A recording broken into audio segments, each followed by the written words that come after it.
Good afternoon to everybody who's watching. I'm back in the Sandia Mountains. And I know it's been a little while since I made a video. And today I'm hiking out to the crash site of TWA flight 260. And this is a pretty popular hike. There's a good handful of videos on it out there.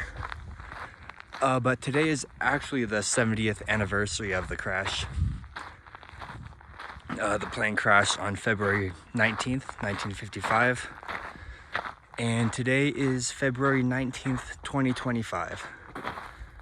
So, gonna hike out there, check it out, and record a few cool things along the way.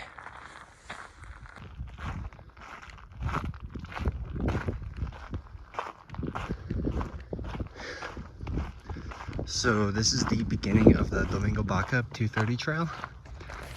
And I got kind of a late start at like 12:30. So I anticipate from here, I've got maybe a little over 2 hours till I get to the site. We'll see. I made it to this little stone hut. I don't really know much about this or how long it's been here, but it's pretty cool. It's been here a while, I think. I've been going now for a little bit over 30 minutes, like 35 minutes, so gonna drink some water and keep going.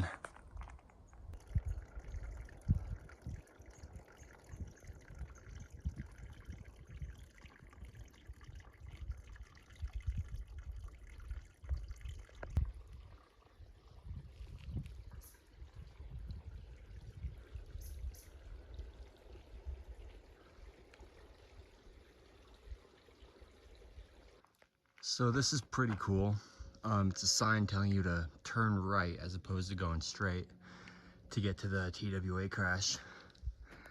And this is my fourth time doing this hike, and it's my first time seeing that sign. So to whoever put in the time to put that sign up, making sure people don't get lost, thanks.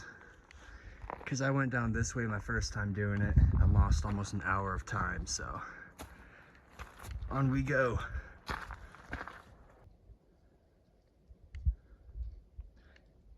I've now been going for a little over an hour and a half, and I'm starting to feel it. I'm feeling kind of sick today, so yeah, this is kind of more tiring than it should be. I just thought I'd point this out. So it's all dried up right now, obviously, but this is a raspberry plant. And last time I did this hike in the late summer, we found wild raspberries everywhere. And they were fresh and super good, so just thought I'd share that. Got maybe an hour left here.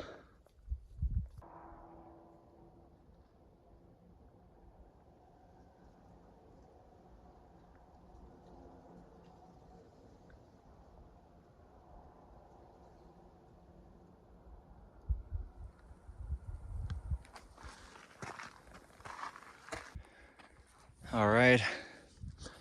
I just found the first bits of plane debris, some tires, and big chunk of aluminum right there. There's a memorial plaque a little further ahead here.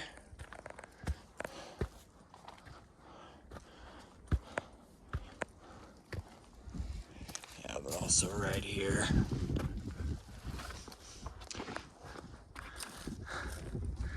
You could see part of the W and the A from one that used to say TWA. Ugh.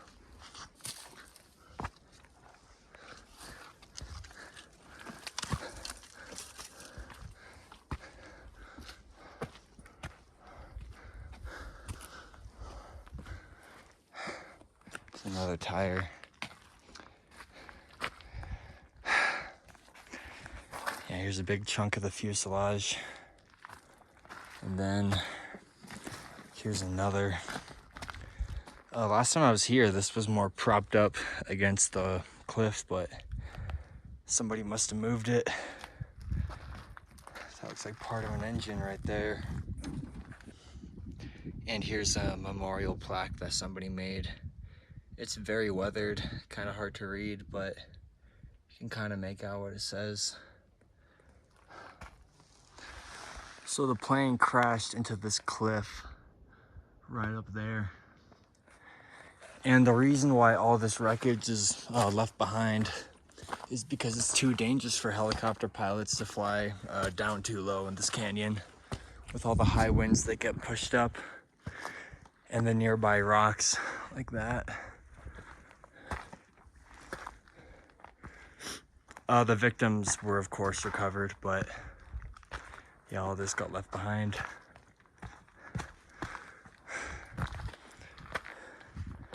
Looks like a part of a stair.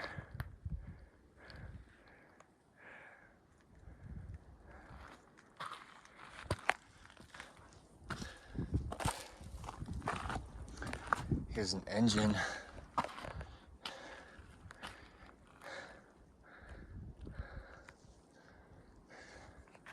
Yeah, for those curious, the airplane was a Martin 404, I believe,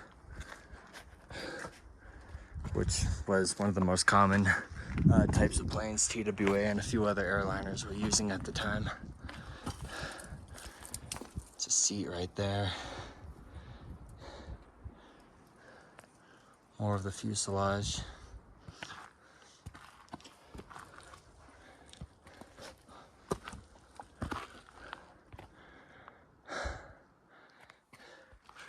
See, this is where they filled up the gas, I'm assuming.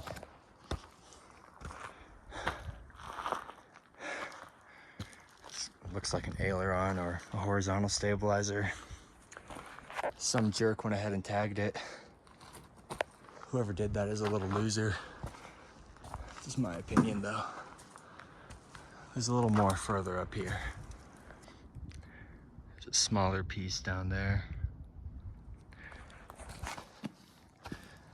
And another engine cylinder right here.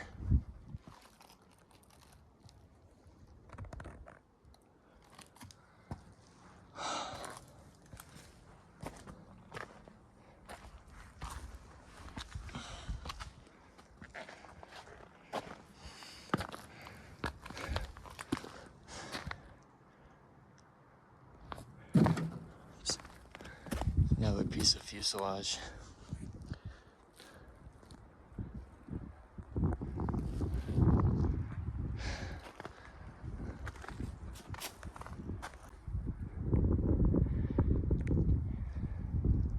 It's another bigger chunk.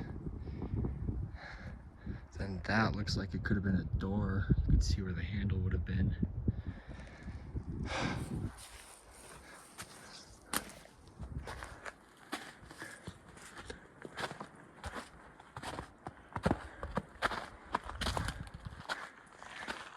Another piece right there.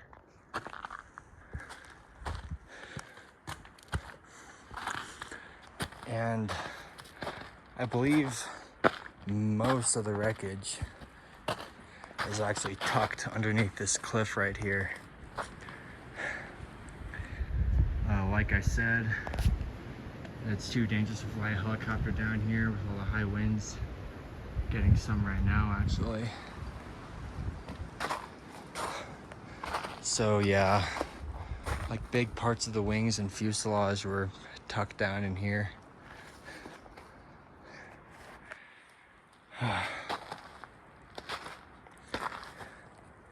And in case I haven't mentioned already, there were 16 on board TWA Flight 260.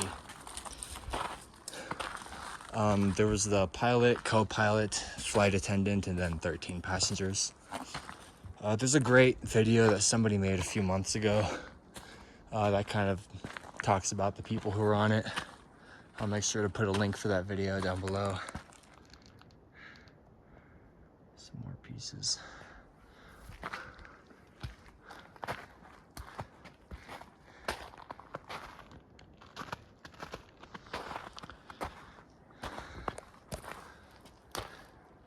It's another one.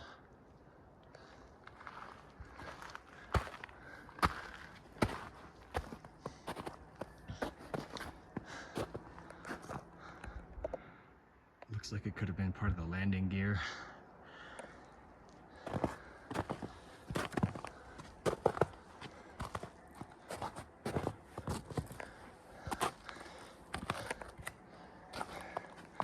Got another wheel.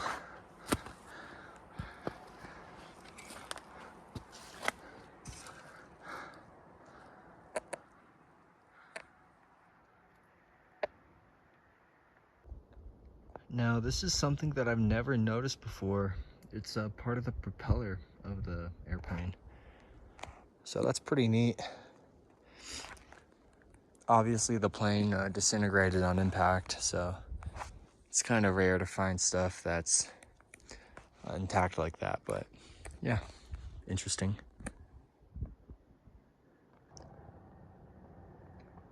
Found another tag. It's pretty lame, honestly, to tag up a memorial. It's like, if you're gonna spray paint something, then spray paint a building that nobody cares about. Don't come in the woods and spray paint memorials where people died, or trees and rocks and stuff. It's just dumb. Freaking stupid.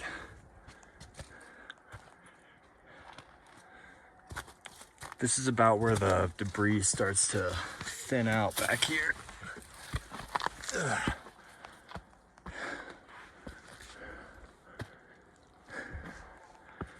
Another piece.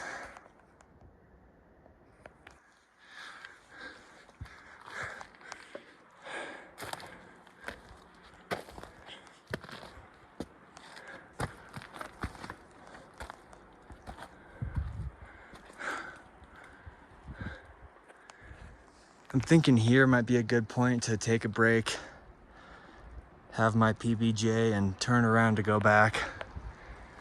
You can take this path all the way up to the top, but it's ridiculous. Not really worth it.